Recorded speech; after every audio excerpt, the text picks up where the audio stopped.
진정한 축복의 나라, 그런 제목입니다. 진정한 축복의 나라. 이런 축복의 나라가 됐으면 참 좋겠다. 사랑하는 여러분, 오늘 성경은 다 우리가 알고 있는 솔로몬의 재판 이야기입니다. 자, 솔로몬 앞에 한 집에 두 여인이 살고 있었는데 3일 간격으로 두 아들을 낳았습니다.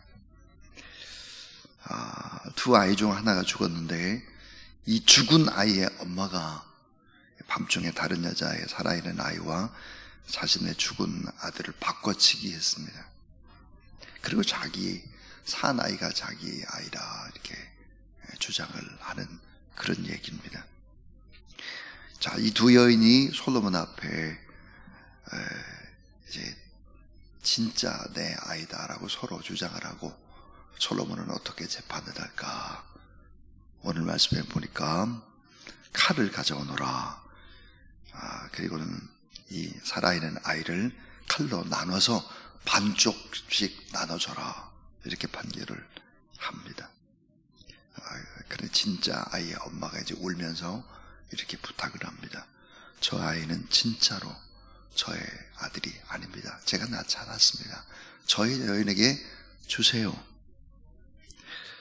근데 이 죽이지 말고 저희 여인에게 주소서 했던 이 여인의 마음이 오늘 열왕기상 3장 26절에 보니까 그 여인의 마음을 이렇게 얘기하고 있습니다. 마음이 불 붙는 것 같아서 왕께 아뢰입니다. 그러니까 이 왕의 판결은 아기를 살리기 위해서 자기 아이를 포기한 엄마가 진짜 그 아이의 엄마다, 이렇게 이제 판결을 하는 것입니다. 자, 오늘 성경의 핵심이 뭘까? 솔로몬이 정말 재판을 지혜롭게 잘했다 일까? 결코 그렇지 않습니다. 오늘 이 성경은 좀 어려운 이야기입니다. 자, 오늘 말씀 속에서 주인공은 솔로몬 왕도 아니고 솔로몬의 지혜로 판결을 잘한 것도 아니고 성경은 사람의 지혜를 드러내는 책이 아닙니다. 이 성경을 이해하기 위해서 우리는 신학적인 이해가 꼭 필요합니다. 열왕기상하는 과연 어떤 책일까를 알아야 오늘 이 본문을 정확하게 해석할 수 있습니다. 자, 이런 거를 10번을 읽는다, 100번을 읽는다 그런다 할지라도 열왕기상하가 어떤 책인지는 알지 못하면 결코 해석이 되지 않는 아주 어려운 부분의 한 부분입니다. 자, 이 열왕기상하는 어떤 책일까? 열왕기상하는 이스라엘 백성들, 유다 백성들이 나라가 망하고 바벨론의 포로로 끌려갔습니다. 거기서 죽을 고생을 합니다. 종으로 노예로. 자, 이들을 위해서 쓰여진 책이죠. 그러니까 제1의 독자, 오늘 우리에게도 위해서 꼭 쓰여졌지만 제1의 독자는 누구였을까? 포로 노예, 고난받는 백성이었습니다.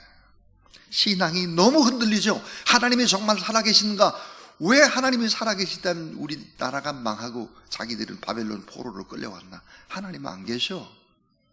이런 신앙이 흔들릴 때, 의심하고 낙심하고 좌절했을 때 이들에게 하나님의 살아계심을, 하나님의 역사하심을 연대기별로 기록할 필요성을 느낀 거죠. 그럼 누가 썼을까? 열왕기상하를. 정확한 연대라든지 해박한 지식이라든지 이런 걸 가진 사람이 썼는데 그 사람은 아람마도 에레미야일 것이다, 이렇게 추측을 합니다. 하나님의 사람이 기록을 한 것은 틀림이 없지만 어쨌든 오늘 이 본문은 제1의 독자는 바벨론 포로로 끌려가서 죽을 고생을 하고 있는 사람들, 신앙이 흔들리는 사람들, 이런 사람들을 위해서 기록한 성경이다. 이게 제1의 독자다. 우리는 이제 제2의 독자고요. 자, 이 솔로몬 왕이 된 집권 초기에 어떤 일들이 벌어졌을까? 열왕기상 3장 1절을 보게 되면 놀랍게도 열왕기상 3장 1절은 이렇게 되어 있습니다. 애굽 왕 바로와 더불어 혼인 관계를 맺어 그의 딸을 맞이하고 그랬습니다. 참 이상하지 않습니까? 어떻게 솔로몬이 왕이 돼서 첫 번째 한 일이 애굽 왕의 딸을 맞이해서 아내를 삼는 일일까? 애굽은 무엇인데? 애굽은 세상인데, 세상 나라, 인본주의, 특별히 바로라고 하는 태양 신을 섬기는 하나님을 모르는 나라입니다. 그 모르는 왕과 화친조약을 맺었습니다. 왜 화친조약이 필요했을까? 솔로몬에게는 그 필요한 이유는 두 나라 때문이었습니다. 그것은 아수르죠. 아수르와 바벨론을 견제하기 위해서 결국은 붙잡아서는 안 되는 애굽을 붙잡게 된 것입니다. 세상의 권력을 붙잡게 된 거죠. 결국은 나중에 어떻게 될까 하는 거죠. 결국은 여러분, 이 솔로몬 왕이 붙잡았던 아수르와 바벨론, 결국 북이스라엘은 아수르에게 망하고 남유다는 바벨론에게 망하게 되는 것입니다. 자, 이제 이렇게 생각을 하고 오늘 본문을 한번 보시면, 오늘 이 본문 속에 놀라운 하나님의 나라, 하나님이 원하는 나라, 이런 나라가 고스란히 담겨져 있습니다. 저는 오늘 이 본문을 보면서 그런 생각이 들었습니다. 오늘 투표가 있는데 우리나라가 좀 이런 나라, 이런 정치를 하는 사람들이 꼭 있었으면 좋겠다, 그런 생각이 들었습니다. 자, 첫 번째입니다. 하나님이 원하는 나라는 작고 비천한 백성들의 아픔을 공감해주는 나라입니다. 하나님이 원하는 나라가 어떤 나라일까? 작고 비천한 백성들의 아픔을 공감해주는 나라다. 오늘 16절에 나온 두 여인을 놀랍게도 창기라고 소개합니다. 창기 두 계집이다, 이렇게 얘기하죠. 자, 여러분, 우리가 아는 대로 고대 근동의 사회에 있어서 천한 몸을 파는 창기, 이 여자의 신분은 인구 숫자에 포함되지도 않는 거죠. 최하위의 계층 중의 계층입니다. 창기가 어떻게, 여러분, 창기가 왕 앞에 올 수 있습니까? 이 최하류층의 창기는 증오의 대상이고 낮고 작고 천하고 소외된 사람인데, 이런 사람이 어떻게 왕 앞에 올 수 있을까? 하나님의 나라는 어떤 나라일까? 자기 소원과 억울함을 호소할 수 있는 나라, 솔로몬 왕 앞에 나올 수 있는 그 자체는 뭐예요? 기적인 것입니다. 여러분, 솔로몬 왕은 이 본문 속에서 예수 그리스도의 예표다, 이렇게 말할 수 있을 것입니다. 왕을. 자, 여러분, 예수님이 어떤 분이었을까? 당시에 극심한 천대를 받던 문둥병자들, 세리들, 창기들, 가난한 자들, 고아와 과부, 상대하기조차도 꺼려하는 이들과 함께 먹고 마시고 고치시고 하나님의 영원한 나라를 보여주고 그들과 함께 했다, 그 말이에요. 이것이 하나님이 원하는, 예수 그리스도가 원하는 정말 하나님의 나라죠. 이런 나라가 어떤 나라일까요? 이런 나라가 선진국이고 수준 높은 나라인 거죠. 작고 비천한 백성들이 그 아픔을 다 아뢰일 수 있고 왕 앞에도 공감하고 이들을 품는 나라, 이런 나라가 바로 하나님이 원하는 하나님의 나라다 하는 것입니다. 솔로몬 왕 앞에 창기 두 계집이, 이런 하찮은 문제죠. 어찌 보면 창기들 사이에서 일어난 일인데 그걸 가지고 나왔다고 하는 것은 이런 것을 왕이 품을 수 있는 나라, 그런 나라는 바로 하나님의 나라다 하는 것입니다.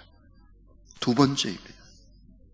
이 하나님이 원하시는 나라는 하나님의 마음을 품은 사랑과 긍휼이 있는 나라입니다.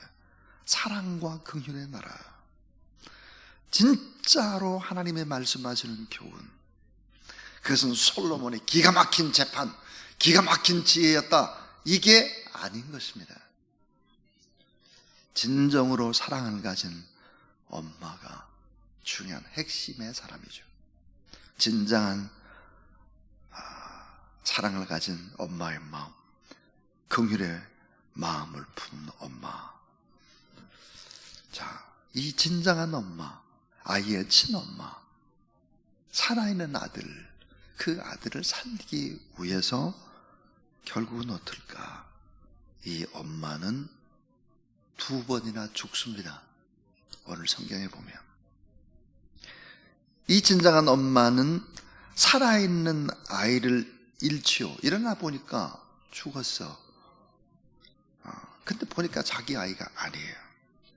진정한 사랑 때문에 자신이 분명 엄마지만은 칼로 죽임을 당하게 할 수 없어서 그 아이를 또 그 여인에게 내주는, 2번씩이나 아이를 잃어야 했던, 포기해야 했던 이 엄마의 안타까운 마음, 이 마음이 어떤 누구의 마음일까? 하나님 아버지의 마음이라는 것입니다. 2번이나 자기가 사랑하는 백성들을 잃어버립니다. 아수르에게 이스라엘 백성들을 잃어버리고, 북이스라엘을 잃어버리고, 바벨론에게 또 남유다를 잃어버리죠. 2번이나 잃어버려요. 사랑하는 자기의 백성들을. 그리고 지금도 어때요? 바벨론의 포로에서 노예로 종처럼 죽을 고생을 하고 있는 거죠. 자, 아수르와 바벨론 전쟁에서 백성을 잃어야 했던 하나님 아버지의 마음, 이 엄마의 마음이죠. 바벨론에서 고생한 노예 생활을 하는 백성들을 바라보는 하나님 아버지의 마음. 그런데 왜 이렇게 하셨을까? 그 방법이 아니면 사람이 되질 않는 거예요. 그 방법이 아니면 진짜로 하나님을 믿지 않는 거예요. 그 고난이 아니면 사람이 깨어지질 않는 거예요. 결국은 이 같은 방식이 아니면, 신앙의 연단의 과정을 거치지 않으면, 이런 고난의 풀무불 속에 집어넣지 않으면 하나님 아버지의 마음, 사랑의 마음, 긍휼의 마음, 하나님의 나라에서 원하는 마음을 가질 수가 없는 것입니다. 그래서 이 같은 하나님의 마음과 하나님의 사랑, 하나님의 긍휼을 이 백성들이 알게 하기 위해서 결국은 이 고난의 풀무불 속에 이들을 집어넣은 거죠. 그래서 하나님이 원하시는 나라는 하나님의 마음을 품은 사랑과 긍휼의 나라다. 이게 진짜 하나님의 나라다 하는 것입니다. 우리는 하나님의 나라를 어디에서 경험해야 될까요? 가정에서. 어디에서 경험해요? 교회에서. 더 나아가서 진짜 선진국, 좋은 나라는 어떤 나라일까요? 하나님의 사랑과 긍휼을 가지고 사람들 품을 수 있는 나라죠. 그래가 바로 하나님의 나라인 것입니다. 마지막 3번째입니다. 마지막 3번째로 하나님이 원하는 나라는 무슨 나라일까? 진정한 지혜의 나라입니다. 진정한 지혜의 나라. 여러분, 진정한 지혜가 뭘까? 지혜. 진정한 지혜는 예수 그리스도를 믿는 것입니다. 진정한 지혜가 뭘까? 예수님이 지혜의 덩어리죠. 그러니까 진정한 지혜라는 것은 예수 그리스도를 믿는 거예요. 다시 말하면 하나님을 경외하는 나라, 그 나라가 참 지혜의 나라가 되고 그 백성이 참 지혜의 백성이 된다 하는 거죠. 골로새 2장 3절에 보니까 우리 잘 아는 대로 따라하세요. 그 안에는 지혜와 지식의 모든 보화가 감추어져 있느니라. 예, 그 안에, 예수 그리스도 안에 뭘? 자, 지혜와 지식과 그리고 모든 보화가 감춰져 있다. 예수 그리스도 안에 참 지혜와 참 지식과 모든 보화가 예수 그리스도 안에 감추어져 있다는 사실을 믿고 그 예수 그리스도 이름으로 찬양하고 기도하고 그 예수 그리스도 이름으로 예배드리고, 이런 나라가 진정한 하나님의 나라다 하는 거예요. 자, 이 바벨론의 포로에 있는 고통받는 사람들, 두 번이나 사랑하는 백성들을 일하였던 하나님 아버지의 마음이 바로 여인의 마음이었다 그랬어요. 우리 이제 성경을 한번 보겠는데요. 자, PPT로 이사야 49장 15절 말씀 한번 여러분 보세요. 화면을 보시면 나와 있죠. 자, 여인이 어찌 그 젖먹은 자식을 잊겠으며 자기 태에서 난 아들을 긍휼히 여기지 않겠느냐. 그들은 혹시 잊을지라도 나는 너를 잊지 아니할 것이다 그랬습니다. 젖 먹는 자식은 잊어버릴 수 있다는 거죠, 오늘 본문의 말씀처럼. 그러나 나는 결코 너를 잊지 않는다, 잊어버리지 않는다 그랬습니다. 예레미야 31장 20절 말씀 한번 보면, 또 한번 보세요. 예레미야 31장 20절 내주 보면 뭐라고 되어 있는가? 이렇게 되어 있죠. 에브라임이 어떤 나라일까? 이스라엘입니다. 자, 에브라임은 나의 사랑하는 아들을 기뻐하는 자식이 아니냐.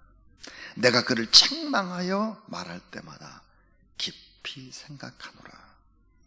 그러므로 그를 위하여 내 창자가 들끓으니 내가 반드시 그를 불쌍히 여기리라. 여호와의 말씀이니라 그랬습니다. 여러분 자, 다시 한번 보세요. 에브라임은 이스라엘 백성이에요. 나의 사랑하는 아들 기뻐하는 자식이 아니냐. 내가 그를 책망하여 말할 때마다 깊이 생각하노라. 그러므로 그를 위하여 내 창자가 들끓으니 내가 반드시 그를 불쌍히 여기리라. 여호와의 말씀이니라 그랬습니다. 내 창자가 끊어지는 고통이 내게 있다.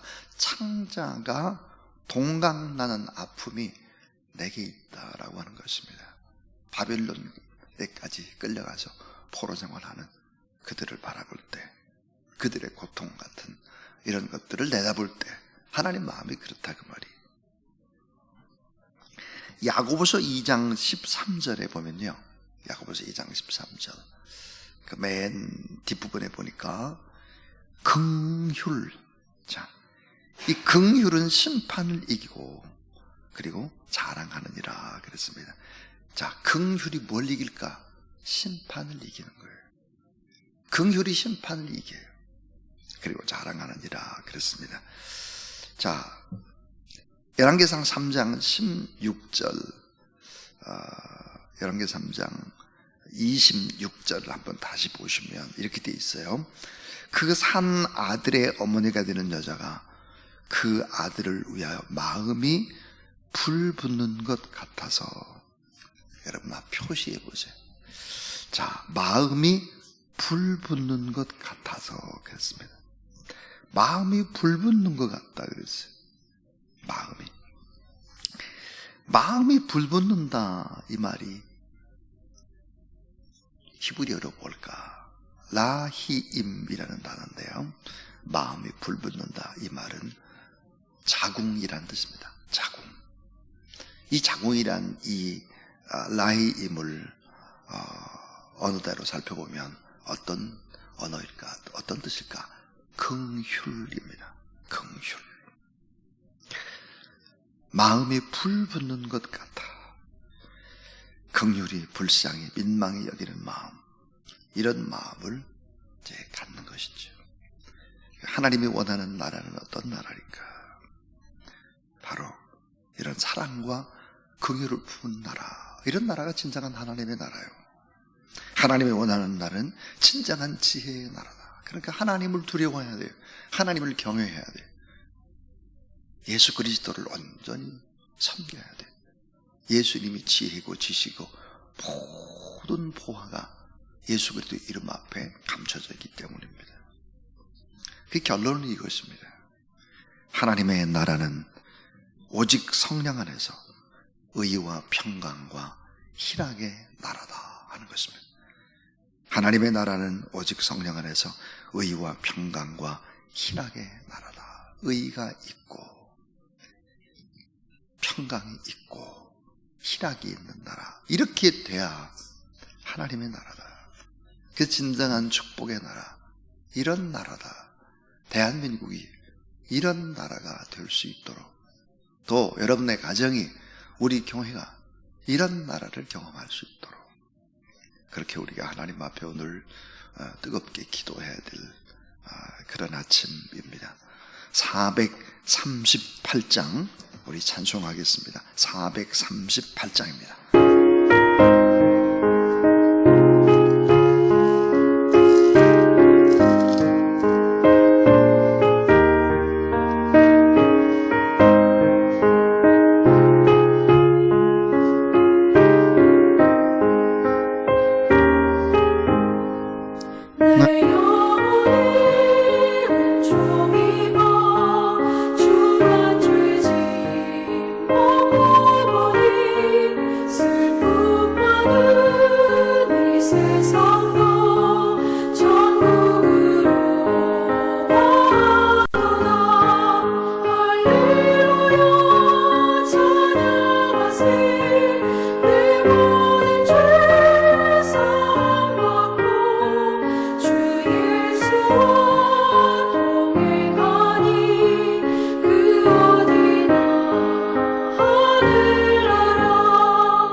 이제는 사랑과 긍휼로 작고 비천한 모든 사람들을 품으시고, 또 참 지혜요 참 지식이요 모든 보화를 가지고 계신 우리 구주 예수 그리스도의 무한하신 은혜와 하나님의 거룩하신 사랑하심과 성령의 능력과 은혜와 권능으로 의와 평강과 희락의 나라를 우리에게 주시기를 원하시는 성부, 성자, 성령 하나님의 거룩한 역사하심이 새벽에 나와서 하나님 앞에 또 예배드리고 유튜브로 예배에 참여한 모든 하나님의 사람들 머리 위에 기도 제목 가운데, 가정 가운데, 일터 가운데, 나라와 민족, 또 우리 교회 위에 이제부터 영원토록 함께 하옵시기를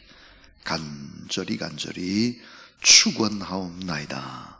아멘.